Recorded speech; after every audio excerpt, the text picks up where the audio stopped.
Hey Jake, how you doing today? I'm good, Mike. How you doing? I'm excited. I've been waiting for a while to have this discussion with you. You've got so many people that have wanted to talk to you about different concepts, and I want to talk to you today a little bit about how you operate in extreme environments using mental toughness for self-mastery and goal achievement. But before I do that, Jake, I'm gonna just talk a little bit about what you do. Let me brag about you for a second because it was hard to pick out everything that you do, but I'm going to talk a little bit about some of the things you do because Let's keep it amazing short. things. Let's Yes, keep it sir. short and get to the gas. You know what I'm saying? Yes, sir. So Jake Zweig is the director of player development for the University of Illinois in the Big Ten.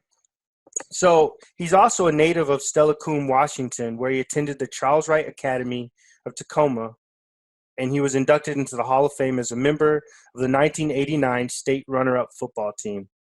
Zweig has earned a Master's of Business Administration from the University of Michigan and a Bachelor's of Science degree in Computer Science from the U.S. Naval Academy. Now, before his master's degree, Jake actually graduated from the U.S. Naval Academy, and he was part of the Navy SEALs. So we're talking to a SEAL. And just first and foremost, thank you so much for your service. Thank you Hey, for what man, you've you're done. welcome. We got to thank all the guys that are still serving, though. You know, at the end of the day, I did my time, but I thank them all the time, man. Thank you guys for allowing me not to have to pick a gun up and go to battle. You know, at the end of the day, that's Amen to that. what you're doing. Well, also in 2011, Jake took a brief hiatus from football to accept the History Channel's invitation to compete in the television show Top Shot, and he was also on Dude, You're Screwed. Jake, tell me a little bit about those because I think those are pretty important um, experiences that relate to operating in extreme environments along with the Navy SEALs training. So, it's interesting. My first cut at TV was Top Shot, and I quickly figured out that the whole TV industry is rigged for the most part, right? And, the second day they gave us guns that didn't work, and it was just real quick evolution of my TV skills, knowing that I had to control the environment the best way I could, which was to operate a psychological warfare plan in the house to destroy everybody else's psychological structure. So that's kind of what I did. Went off the reservation a little bit, moved outside, had a great run at it. Awesome entertainment, right? Like you Yeah. watch it, I laugh at it. It's comedy. But what really happened, at the end of the day, I walked off the TV show because it was complete fabricated nonsense. And then when I left, the show got canceled. It lost 900,000 viewers on the next episode. Wow. So that allowed me to go into TV a little bit and get the Dude, You're Screwed series, which was pretty awesome, actually. We flew around the world, shot a bunch of different locations. It only really sucked if you had to go out, and I think I went out 3 times. I did great 2 times, and then I died on the Namibian desert. But hey, it was a good experience. I lost a lot of weight. I lost like 25 pounds in the Namibian desert. Wow. So it was awesome. But one of the things from season 1 to season 2, I had to get in shape. I had to go walk. I was walking like 7 miles a day for the second episode or the second season, just because you had to be in shape mentally, and you can't be in shape mentally if you're physically out of shape. So That's very that true. was that's one of the big things that I tightened up for the second season. The second season was good. One of the things that I thought was really cool about just watching you in action was you're an expert with a pistol and a rifle, and apparently you're pretty good with the bow and arrow too, from Yeah, what so I've seen. I was a big garage sale kid, and growing up in Washington State, every garage sale has fishing poles, every garage sale has bow and arrow stuff. So it was pretty incredible. Like I grew up, I still got the longbow to this day. I had a little fiberglass bow that I started with, but then I bought a longbow for like $10 at a garage sale, and every one of my arrows was different. Every one of them. Every arrow was the metal, aluminum, wood. And so like I knew how to shoot every arrow differently to get it to go where I wanted it to go. And then as I got older, and I started using a compound bow, and you have all the same arrows, I was like, oh my gosh, this is like a gun basically. So a lot of people don't know I started shooting bow and arrow at probably 5 years old. Wow, you were pretty young, but that's Yeah. where you start, right? You Yeah. start them young. So the other thing about you is you've developed leaders using a dynamic leadership discovery program. Can you tell me just quickly a little bit about that? Leadership discovery is an offshoot from the officer's reaction course in the Army and the Marine Corps. I learned in the Marine Corps in the early 90s. And then when I got into corporate America, I pretty much did the hiring for my company. At one point, I was interviewing anybody that we had to hire. And I got it down to, it was a consulting company, so my hours were billable. I got it down to no more than 2-minute interview. And what I was doing was I wasn't listening to what they were saying. I was watching how their body reacted to my questions, how they handled stress, and a couple other indicators. But now I have a whole program and I can teach that, right? So I can come in a full day's training. We're going to watch a ton of video of people in action, and we're really going to focus on bad body language, bad body posture, negative body language, negative feelings towards a person, exhibiting body behaviors. And then from that, we're going to paint a picture of their leadership capacity. And then we're going to, later on in the day, we'll put them in action. So we'll give them a 15-minute problem, 1 minute of planning. 1 minute of explanation, 3 minutes of planning, 7 minutes of execution, 3 minutes of debrief. And during that whole time, we're evaluating them. And so you just watch. And at the end of the training day, everybody gets the right answer, and they're absolutely, it's like they just found a goose that laid a golden egg. But the big thing is, once you've had the training, then you can apply it to hiring. You can apply it to like your workplace. So you may have an outlier in there that no one really kind of relates to, and you look at him like, man, that dude's a leader. Like I say all the time, that the best leaders they don't look like everybody else. They don't act like everybody else.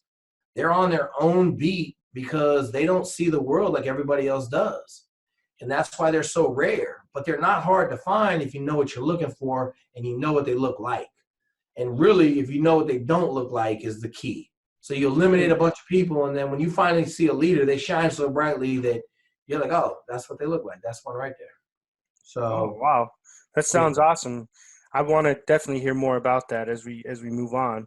And I'll give you the link. I got a link to an article I wrote that's pretty robust. So it takes you about 3 hours to go through the article, ton of video. Like you get a good idea of exactly what you're getting when I show up to do some training with you. That sounds good. At the end of this video, after we're all done, we'll put that up so that people can see that and check it out. Okay. Awesome.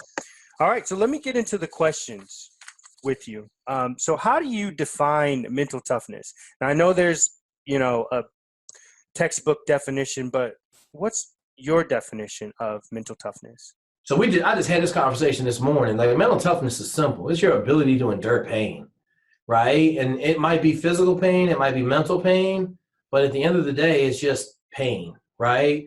And toughness is a result. If you're mentally tough, like right now, people ask me, oh, you're mentally tough. I'm saying, no, not really. Like if you ask me, in my opinion, on my scale, I'm pretty soft right now. I was tough in the SEAL teams. I was tough in my 30s, but now I'm hitting almost 50s. It's a different beast up here, right? Now, mentally tough to work hard, I can work hard as anybody, right? Do 18, 20-hour days all season, right? But you ask me to go out and chop 5 cords of wood during the day, I'm going to have a problem with that, And that's where I say mental toughness is really just your ability to endure pain.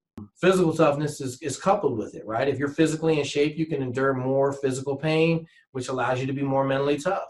And the other factor in that is just how many experiences have you had in your life? How gritty have you had to be, right? Like, do you have a bunch of gritty experiences? You either do or you don't.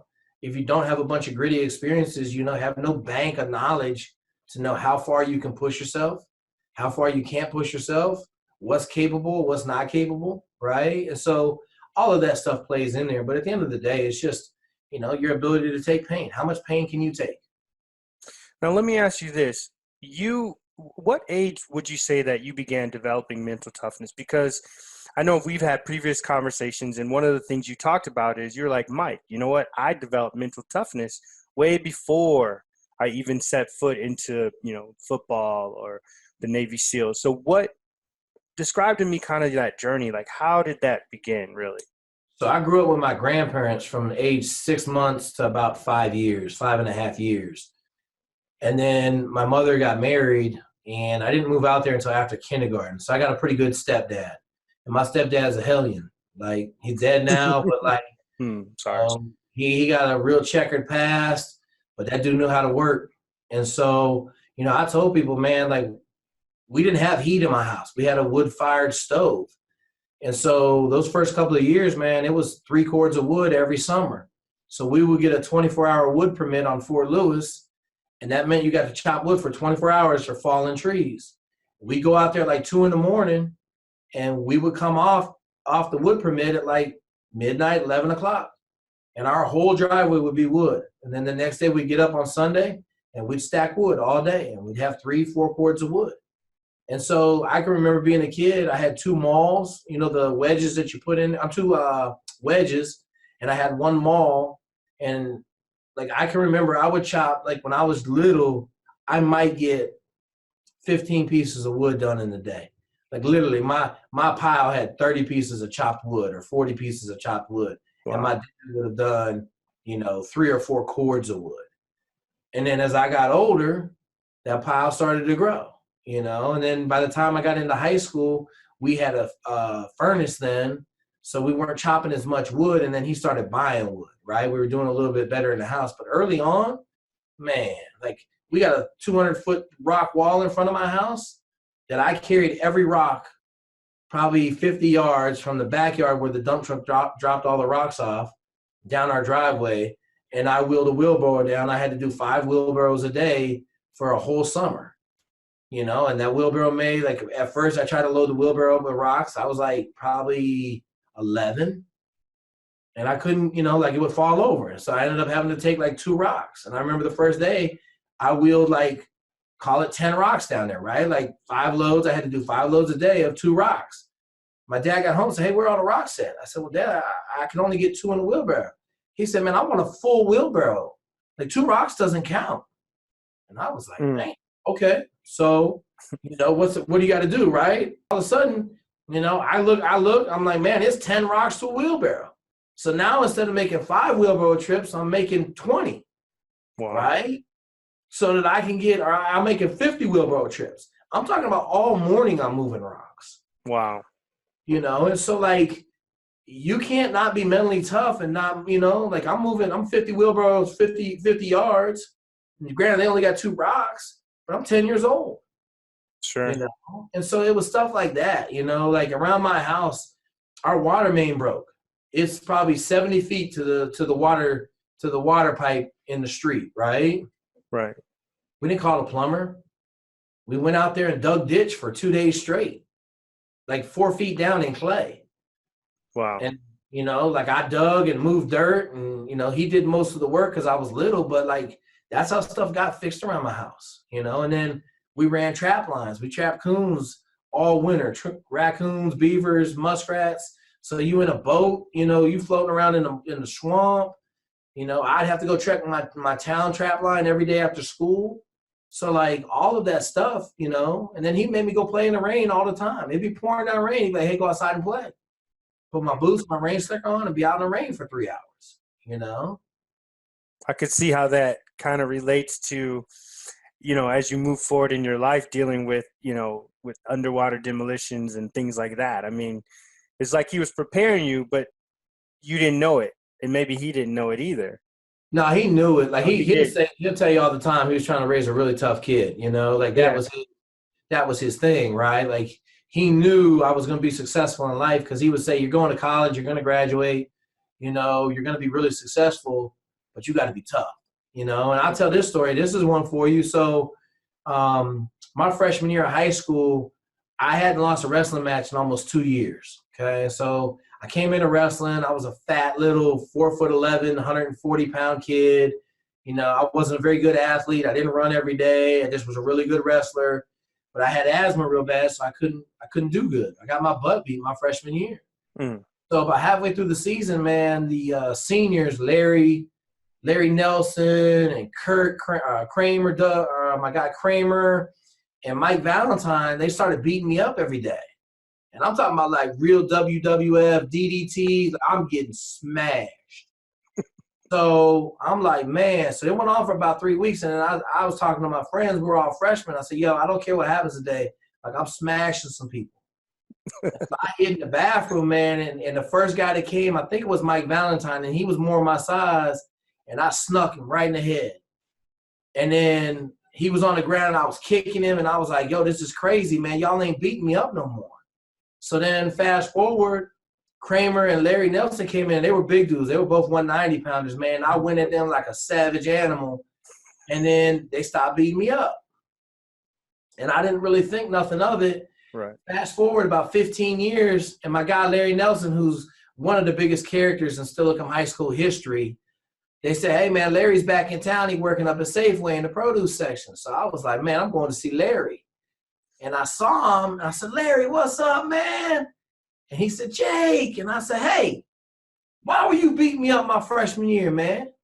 He said, yo, your dad caught us after school and said, beat him up until he fight back. What? Yeah, my mouth was like, what? I said, you're lying.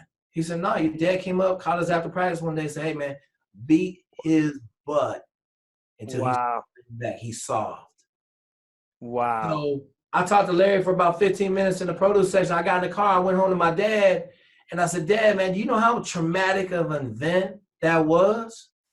He laughed at me. He said, ha, it worked, didn't it? Mental toughness. How do you develop mental toughness in those that you coach? So how do you develop in your players? So mental toughness is a process, right? No one gets mentally tough overnight. No one gets hard overnight. You know, you got to start where they are. You know, if they soft as butter, you got to put them in the freezer for 6 months, right? Harden the butter up. Then you got to take the butter out of the refrigerator and put it in the freezer. Harden it up some more, right? It could be, some kids, it's an 18-month process to get them to a functional level of toughness, like to play my sport, football, right? Like it comes back to you got to look for the right kids in the process, you know, but at the end of the day, like you're going to have kids that come in that need to be developed. And, you know, you start off, get them to do a little bit extra, get them to set goals, get them to want to be a little bit better. They get a little bit better. They see success. They come back, they reevaluate their goals. It's just a process. It's a weekly process of them to set goals, achieve goals. You know, a monthly process, a weekly process, and then, you know, 6 months from now, you got a different kid. A year from now, you got a different kid. You know, a year and a half from now, you got a really different kid. Now, the faster they get the process of goal attainment, right, goal achievement, the faster they're able to develop. But it's different for everybody. You know, I think everybody can develop a level of toughness and mental toughness, you know, but some kids ain't mentally tough and they're never going to be great at it, you know. So it goes back to you got to look for it in the process.